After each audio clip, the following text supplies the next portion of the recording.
dahil darating ang maaaring investor ng kanilang kumpanya.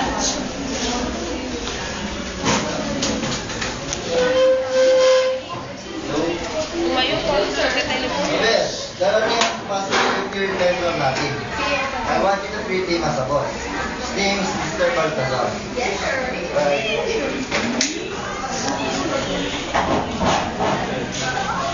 At sa makalaunan, dumating na nga ang inaasahang investor.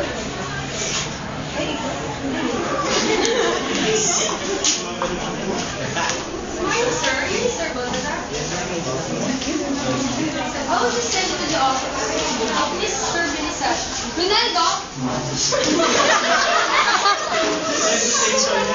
Ito na yung best. Good morning. Sit down. Sir, this is the Mr. Baltazar's office.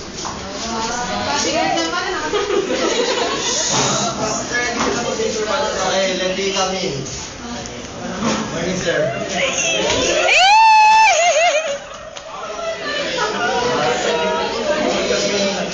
Finish the presentation for a month. I can tell you that the presentation will be the best for you. Yes, sir.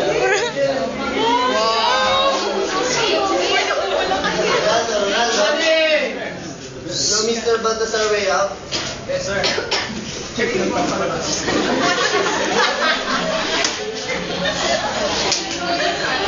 Kinabukasan, tinawag siyang CEO ang kanyang sekretary na si Okay, sabi ko sa Ibel, na kailangan... Sa kadahilan hindi kasundo ni Mabel si Sybel, sa halip na sabihin ng tamang detalye ay maling informasyon sa amin na Sabi nga pala ni Sir, wala daw yung pinapagawa niya sa'yo. Eh, kasi nga nagawa na daw niya. Ngunit nabigla si Sybel dahil kasi sabi naman sa kanya yung isang araw na kailangan niya na matapos ito sa lalong madaling panahon. Kaya kumonsulta ito sa kanyang boss.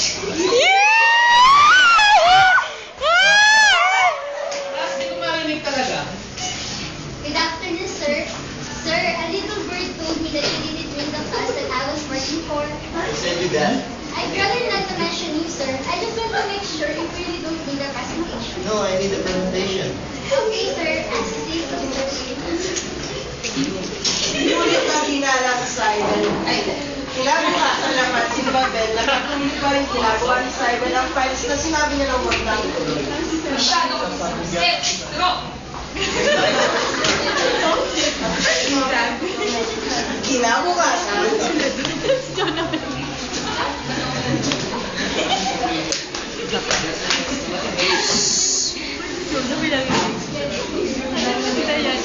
Kasama si Jonabel. Katabi ko si Jonabel yung ano namin. That's your decision, so I'll let you know. Remember, you're one of the best workers in this company.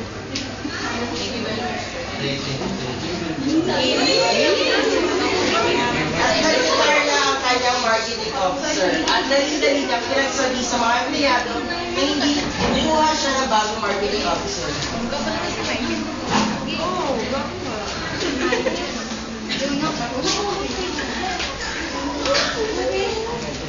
Retired na ang marketing officer due to personal problem. I'll make the announcement next month. You will be the next marketing officer. Iyaano sa lang ng marketing officer. Sino kaya gusto?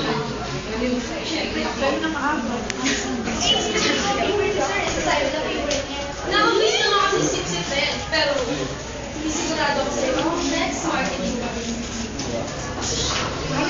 Ang bench floating ay isa sa may sheet ng confidential ng kanilang kumpanya. Sikip ba? Maglanda. Sorry. Naman, si Jason Sikip ba? ang CEO Sorry. ng kanilang kumpanya na Sikip ba?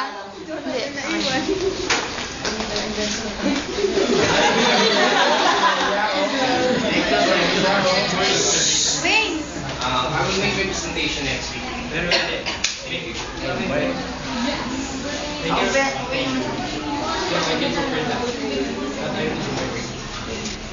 Ang bench company ay isang mahigpit na confidential ng kanilang kumpanya. Kaya tinawag ni Jason ang kanyang sekretary na si Marilyn. I make you find the research about their company's presentation. They're hiring for an employee. Mag-a-apply ka lang din. Yun nga, mag-a-apply ka lang. Sinabi mag-a-apply ka lang doon. Hindi pa ako tapos. Hindi ka doon, okay? Okay. So, natanggap niya si Marilyn. Makalipas ang isang linggo.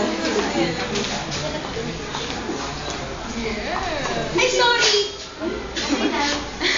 Ako nga pala si Mabel. Siya nagpakilala.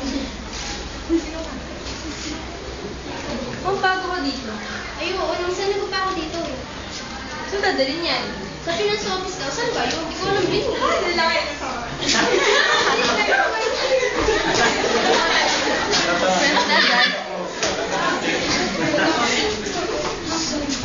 Saan ka nga pala galing?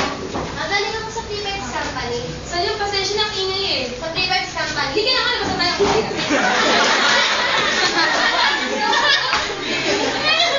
Yung bracelet mo? Oo, bigay sa akin ng boyfriend ko. Ano pa yung pangalan mo? Kung hindi ba kita kausap? Oo nga daw. Siya pala si Marilyn.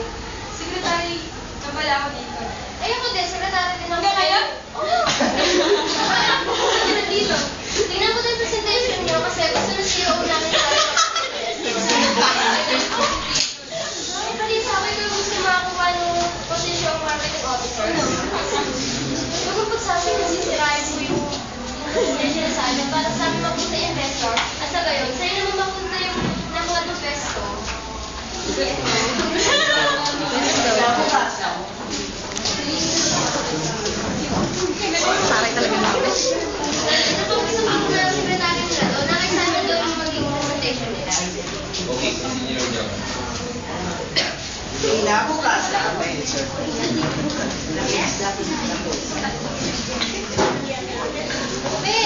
hindi ka dito. Narinig mo sa akin yung kahapon ni Marilyn. Gusto mo daw maging architect. Oo naman. Sinabi mo sa kanya kung kanina ang presentation. Pero gusto mo bang malugi ang kumpanya? Pero sinabi mo sa kanya kung kanina ang presentation. Magiging santiyo ang pagdating ng kumpanya.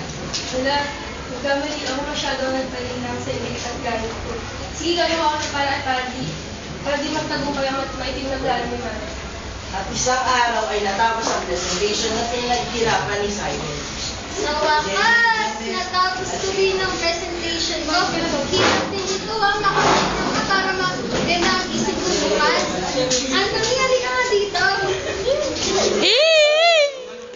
Uwi na ako eh. Pakibantayan naman ba importante yan? Importante ka, huwag mong pababayaan ha. Sige mama, kumahan. Sige, siguraduhin mo lang.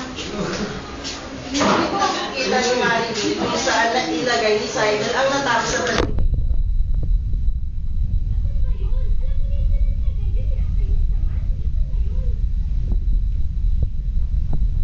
At nang malingat si Akin, at gayon na nga, tinuloy na ni Marilyn na may tuloy ng plano. Sa patuloy na pagsira ni Marilyn, ay nakita ito ni Jennifer si Marilyn.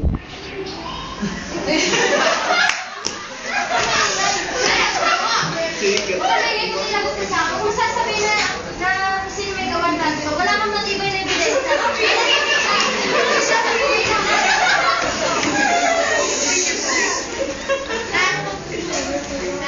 Dahil sa takot at wala siyang makakaya magsalita, ay kinalimutan at wala na lang ang lahat ng nakita.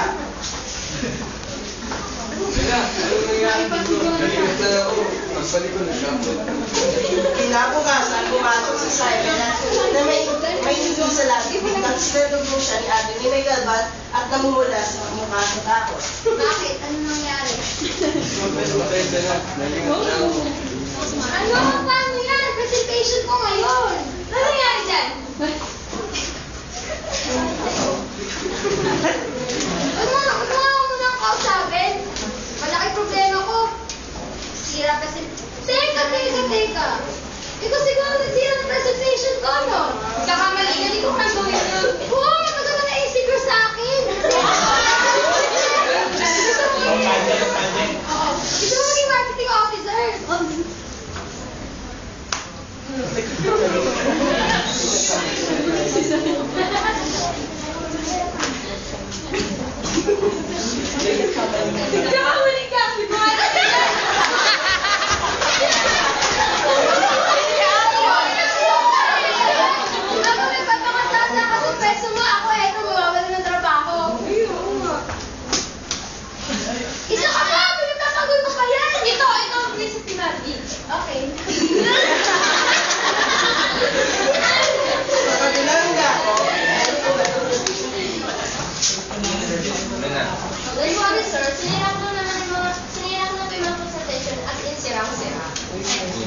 Saan yung mapupuntahan ng restaurant?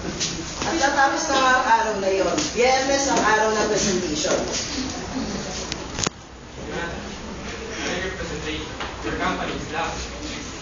Congratulations. Thank you, sir. Thank you very much, sir.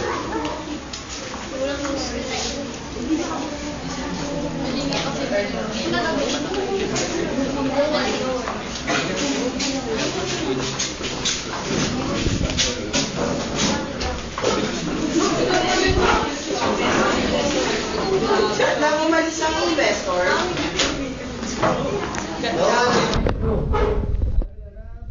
Marketing officer. The next marketing officer is Mabel Pahardo. sa kabilang dako naman, Marilyn? Akala ko ba sa akin napunta yung investor? Eh, sinira ko lang po talaga, sir. Ginanong-ganong ko pa nga. Now, forward. Five. Get out of my room! at doon na pa natapos ang aming presentation.